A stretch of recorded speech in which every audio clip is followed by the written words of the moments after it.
पिंपळनेरमध्ये इंधन दरवाढीसह टंचाईचा भडका, पेट्रोल पंपावर वाहनांच्या लांबच लांब रांगा।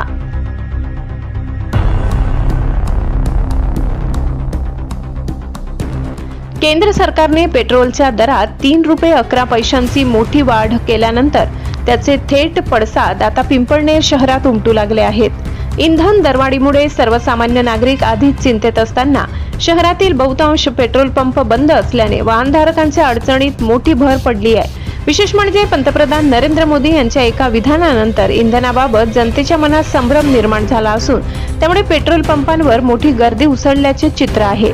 पिंपळनेर शहरात एकूण 6 पेट्रोल पंप असूनही सध्या केवळ पिंपळनेर सटाणा रस्त्यावरील एकच पंप सुरू आहे। यामुळे या एकमेव पंपावर सकाळपासूनच मोटरसायकल आणि इतर वाहनांच्या लांबच लांब रांगा लागल्या आहेत। पेट्रोलसाठी नागरिकांना तासनतास ताटकळत उभे राहावे लागत असल्याने संताप व्यक्त केला जात आहे।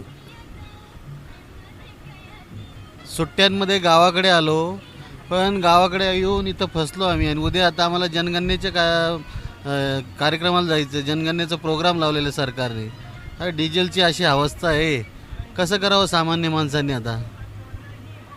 कुठल्या पद्धतीने आता पहा बरं, सगळे पिंपळनेरमध्ये पेट्रोल पंप सगळे बंद आहे। आता काय सांगावं तुम्हाला? गव्हर्नमेंट एकीकडे सांगतं कामं करा आणि दुसरीकडे असं ही हालत लावली। पंपांवर रांगाच रांगा, काही पंपांवर डिझेल नाही, काही ठिकाणी पेट्रोल नाही। कसं करावं आता सांगा तुम्ही? आता खरंच सरकारकडून एवढं की सुरळीत व्हावं, लवकरात लवकर। दरवाढी तर केलीच आहे, पण सामान्य माणसाला अजून त्या वेठीच धरतायत। दरवाढी तर आहेच, त्याच्यातच ही भर अजून लोकांना म्हणजे हॅरेसमेंट झालेली आहे। काय सांगावं आता? सगळी हॅरेसमेंट करून ठेवली सरकारने।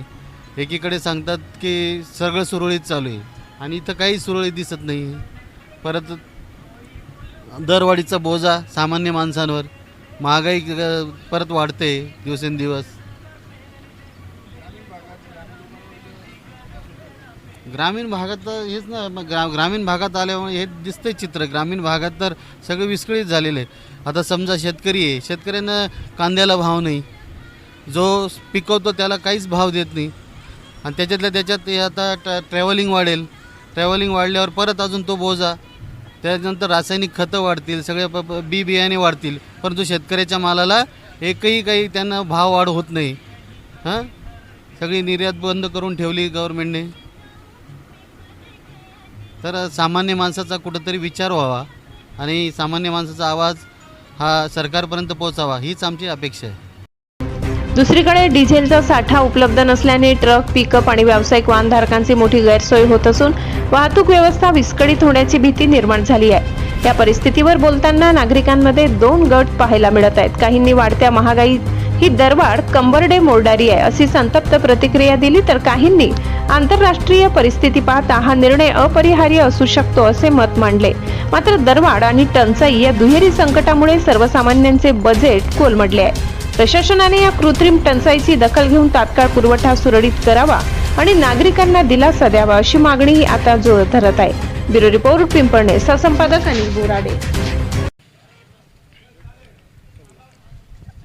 खूप कठीण परिस्थिती आहे पिंपळनेर गावामध्ये। आज 3-4 पेट्रोल पंप असून सुद्धा आम्हाला या ठिकाणी 4-4, 5-5 तास असं लाईनीत उभं राहावं लागतं आहे। आता एका पेट्रोल पंपवर अवेलेबल आहे पेट्रोल, पण इथं बी खूप वेळापासून आम्ही उन्हातान्हात उभा आहोत। आमचे बरेचसे कामं राहून जातात किंवा घरचे काही लोक हॉस्पिटलला ॲडमिट आहे, तर धावपळ करण्यासाठी बी आम्हाला अडचणी येतात। तर अशा परिस्थितीत सरकारने काहीतरी नियोजन करायला हवं आणि उपाययोजना करून काहीतरी या ठिकाणी आम्हाला डिझेल पेट्रोल उपलब्ध करून द्यावं। आता काय सांगणार आहे, सरकारने त्याबद्दल विचार करायला पाहिजे। गरिबाच्या पोटावर पाय पडतोय, त्रास होतोय आम्हाला बी त्या गोष्टीचा। 3 रुपये भाव वाढला आहे, गण गोष्ट खरी, पण येणाऱ्या दिवसात अजून बी वाढू शकतात जर अशी परिस्थिती राहिली तर विनंती सरकारला की काहीतरी त्यांनी नियोजन करावं आणि या परिस्थितीतून आम्हाला काढावं। असं इतकं हालअपेष्टा होत आहेत। आता उन्हातानाच्या तुम्हालाही ठाऊक आहे की किती ऊन आहे, किती त्रास होतो आहे।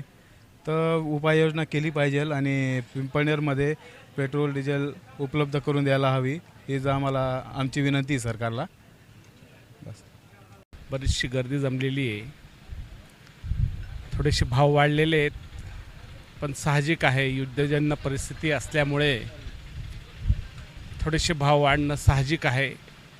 गरिबाला न परवडणारं आहे, पण परिस्थितीच अशी निर्माण झालेली आहे की जे तेल आपल्याला बाहेरून येतं, जे इंधन आपल्याला बाहेरून येतं, तेच आता थोडं महागडं झालेलं आहे.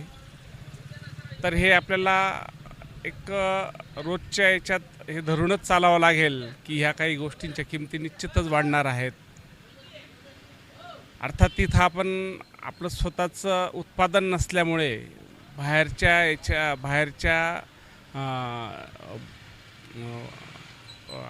आणि आयातवरच निर्धारित आहे, म्हणून साहजिक आहे थोडासा भाव वाढेल. आता तो सहन करणं, थोडं आपण आपल्या जीवन याच्यात बदल करायचा, जास्तीत जास्त गाडी कशी टाळता येईल, काही कामं पायी होत असतील, सायकलीवर होत असतील, किंवा कमी याच्यात थोडंसं आपण थोडं प्रयत्न करायचे की जेणेकरून इंधन खर्च आपला वाचेल. आपल्या दैनंदिन गरजांवर थोडा आपण त्याचा विचार करायचा. तर भाव तर वाढलेला आहे, तो स्वीकारावा लागेल. हे सर्वांनाच स्वीकारावं. इतर देशांमध्येही भाव वाढलेले आहेत, ते आपलेच इथं काही वाढलेले नाहीत. ते आपल्याला समजूनच घ्यावं लागेल. धन्यवाद.